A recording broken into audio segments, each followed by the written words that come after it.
ನಮಸ್ಕಾರ ಬೆಂಗಳೂರು ಫ್ರೆಂಡ್ಸ್, ನಾನು ನಿಮ್ಮ ಲಾಗುತ್ತಿಸಿರಿ. ಬೆಳಗ್ಗೆ ಬೇಗ ಎದ್ದೆ, 7 ಗಂಟೆ ಆಗಿತ್ತು ಟೈಮ್ ಎದ್ದು ನೋಡ್ಸಲಿ. ಬೇಗ ಸ್ನಾನ ಮಾಡ್ಕೊಂಡ್ಬಂದ್ಬಿಟ್ಟು ದೇವ್ರ ಪೂಜೆ ಮಾಡ್ತಾ ಇದ್ದೀನಿ. ಇವತ್ತು ಸೋಮವಾರ, ನಮ್ಮ ಸದಾಶಿವ ಮುತ್ತನ ವಾರ.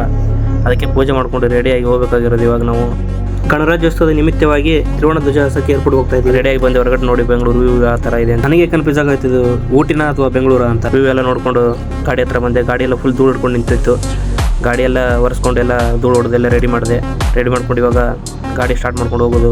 ಎಲ್ಲಿ ಕಾಲು ಬಿದ್ದು ಕೈ ಮುಗಿದೆ ಸ್ಟಾರ್ಟ್ ಮಾಡೋದು ಗಾಡಿನ. ನೀವು ಗಾಡಿ ಹತ್ರ ಅದೇ ಥರ ಸ್ಟಾರ್ಟ್ ಮಾಡಿ ಅದೇ ಥರ ಯೂಸ್ ಮಾಡಿ ಗಾಡಿನ. ಮೊದಲೆಲ್ಲೋ ಕಾಲೇಜಲ್ಲಿ ಹೋಗ್ತಿದ್ವಿ ತ್ರಿವರ್ಣ ಧ್ವಜ 26 ಜನವರಿಗೆಲ್ಲ. ಇವಾಗ ಕಾಲೇಜ್ ಬಿಟ್ಟು ಬೆಂಗಳೂರಿಗೆ ಬಂದಿದ್ವಿ ಕೆಲಸಕ್ಕೆ. ಏನು ಮಾಡೋಕ್ಕಾಗಲ್ಲ, ನಮ್ಮ ದೇಶ ಪ್ರೇಮ ಬಿಡೋಕ್ಕಾಗಲ್ಲ. ಏರ್ಪೋರ್ಟಿಗೆ ಬಂದಿದ್ವಿ ನೋಡಿ ಯಾವ ಥರ ಶಿಸ್ತು ಅಂದರೆ ಆರ್ಮಿ ಅಂದ್ರೆ ಶಿಸ್ತು.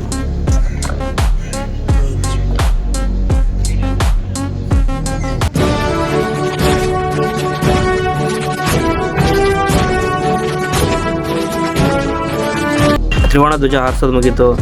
ಏರ್ಪೋರ್ಟ್ ಹೋಗೋಣ ಅಂತ ಏರ್ಪೋರ್ಟ್ಗೆ ಬಂದ್ವಿ. ಏರ್ಪೋರ್ಟಲ್ಲಿ ನೋಡಿ ಯಾವ ಥರ ಗಾರ್ಡನ್ ಇದೆ, ಯಾವ ಥರ ಇದು ಮಾಡಿದ್ದಾರೆ ಅಂತ. ಗಾರ್ಡನ್ ಎಲ್ಲ ತುಂಬ ಚೆನ್ನಾಗಿ ಮೇಂಟೈನ್ ಮಾಡಿದ್ದಾರೆ. ಎಲ್ಲೇ ಹೋದರೂ ಏರ್ಪೋರ್ಟಲ್ಲಿ ಗಾರ್ಡನ್ ಅಂತೂ ಸೂಪರಾಗಿ ಮೇಂಟೈನ್ ಮಾಡಿದ್ದಾರೆ. ಎಲ್ಲರೂ ಬಾಯಿಂದ ಬರೋದು ಗಾರ್ಡನ್ಗೆ.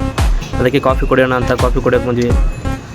ಕಾಫಿ ಏರ್ಪೋರ್ಟಲ್ಲಿ ತುಂಬ ಕಾಸ್ಟ್ಲಿ, ಏನೂ ಮಾಡೋಕ್ಕಾಗಲ್ಲ. ಇವತ್ತೊಂದು ದಿವಸನಾದ್ರೂ ಕುಡಿಬೇಕು ಬಂದಿದ್ವಿ. ನಾವಂತೂ ಡೈಲಿ ಕುಡಿಯೋದು ಹೊರಗಡೆನೆ. ಕುಡಿಬೇಕಂತ ಕಾಫಿ ತೊಗೊಂಡೆ, ಬಟ್ ಕಾಫಿ ಎಲ್ಲ ಸೂಪರಾಗಿ ಚೆನ್ನಾಗಿತ್ತು. ಬಟ್ ಕಾಫಿ ಹೆಸರೇ ವಿಚಿತ್ರವಾಗಿತ್ತು. ಕಾಫಿ ಹೆಸರು ನೋಡಿ ನಮ್ಮ ಕಡೆ ಇದು ಬೇರೆನೇ ಅರ್ಥವೇ ಇರುತ್ತೆ. ಕಾಫಿ ಕುಡಿಯೋದಾಯಿತು, ಹಂಗೆ ಇರಲಿ ಅಂತ ಒಂದೆರಡು ಫೋಟೋ ಶೂಟ್ ಮಾಡ್ಕೊಳ್ತಾ ಇದ್ದೀನಿ. ಫೋಟೋ ಶೂಟ್ ಎಲ್ಲ ಮುಗೀತು. ಇವಾಗ ಮನೆಗೆ ಹೊರಡ್ತಾ ಇದ್ದೀನಿ ಫ್ರೆಂಡ್ಸ್. ನೆಕ್ಸ್ಟ್ ವ್ಲಾಗಲ್ಲಿ ಸಿಗ್ತೀನಿ. ಜೈ ಕರ್ನಾಟಕ.